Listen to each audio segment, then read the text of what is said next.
Ever wonder why your funnel keeps leaking no matter how much you spend? You've optimized every step, you've paid consultants, you've run the ads, but it still doesn't move the needle. Here's the truth nobody wants to admit. It's not you, it's the funnel. Funnels were built for marketers, not buyers. Today's buyers, they loop, they bounce, they binge content, they ghost you, and then they show up 6 months later ready to buy. Funnels can't keep up with that. That's why HubSpot scrapped the funnel and started talking about loops. I call it something else, world building. And in today's episode, I'm going to show you exactly how to make this shift in your EOS-run company using tools you already have, rocks, scorecards, and your issues list. You'll walk away knowing how to turn your next 90 days into a launch pad for a world your audience never wants to leave.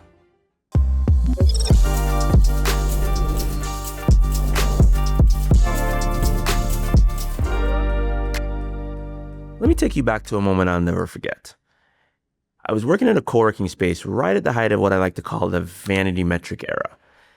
Everywhere you looked, people were bragging about traffic, page view, likes. And honestly, it was kind of easy back then. We didn't have to pay for ads. We didn't have to hustle for attention. Local press wrote about us constantly, and we were building a real community. And word of mouth just did the rest. But then WeWork showed up, armed with a blank check from SoftBank. They did things we couldn't even imagine.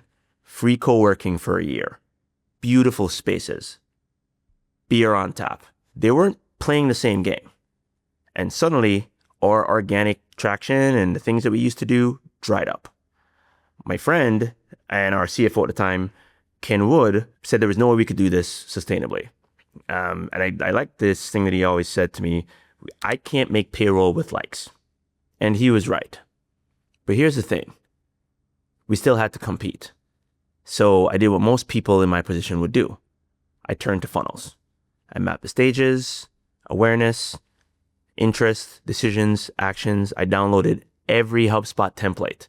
I ran Facebook ads, email sequences, lead scoring, you name it. And guess what? It didn't work. Not because the tactics were wrong, but because they were built for a buyer that no longer existed. While I was building the perfect funnel, real buyers were ignoring every step of it. They didn't move in order. They didn't follow the script. They entered sideways. They asked friends. They listened to podcasts.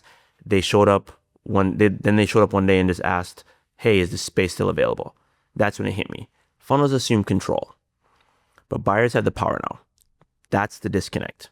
That's why so many EOS leaders find that they're spending money on marketing, but never seeing an ROI.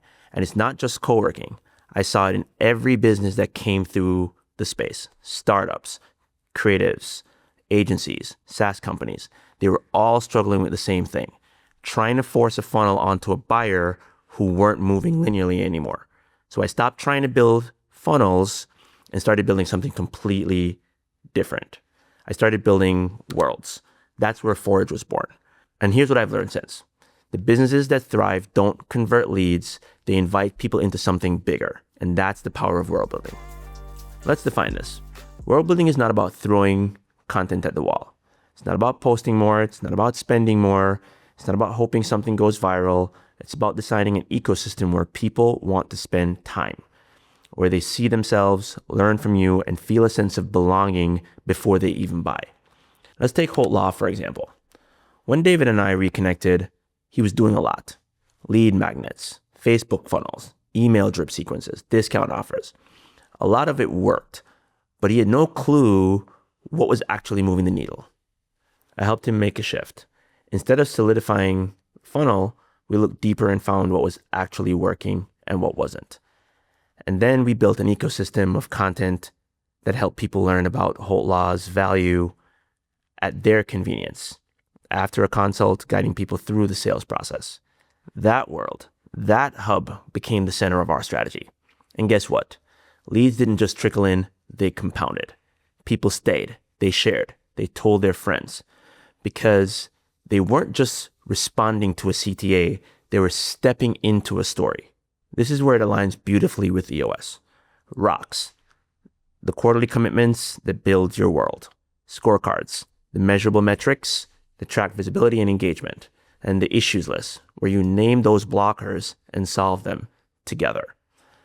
And once the system is in place, you no longer chase attention. You're building a flywheel of trust. You no longer have to spend every quarter starting over. You're investing in a platform, a stage, a world that gets stronger every time someone steps into it. And shameless plug. This episode is brought to you by Forage. If your company runs on EOS, Forage was built for you. Our strategy plugs directly into your existing system of rocks, scorecards, and your issues list without disrupting your operational rhythm. No more duct taping marketing efforts. Just one integrated system that builds trust and pipeline. Learn more at foragegrowth.com. Now let's get practical. Here's how you make the shift in the next 90 days. No extra headcount, no new tools, no guesswork, just 4 steps built into rocks. Step 1, anchor your world. Choose one flagship artifact. This could be a podcast, a video series, a monthly event, or even a consistent webinar series. Pick something that feels sustainable, not trendy. Your world starts here. Step 2, repurpose intelligently. Don't just post the same clip 10 times. Pull quotes. Create short reels. Turn insights into LinkedIn posts. Use carousel. Tell mini stories. Every format is a new door into your world.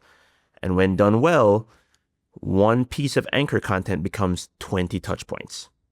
Step 3, tie it into your EOS scorecard. Here's where most leaders mess up. They invest in building visibility, but they don't track it. Add it to your scorecard. Choose a weekly metric. LinkedIn engagement, podcast downloads, newsletter growth. Make it visible. Own it like you would your P&L. Step 4, involve your leadership. This isn't just marketing's job. It's a leadership shift. The CEO should be on a podcast. Your head of sales should be writing posts. The integrator should be sharing wins. When leadership shows up, the world becomes real. And here's the kicker. The more visible your leadership team becomes, the faster trust is built. I've watched companies go from invisible to industry leaders in under a year, just by showing up consistently. One leadership team I've worked with realized in an L10 meeting, we're invisible online. So they made visibility a rock.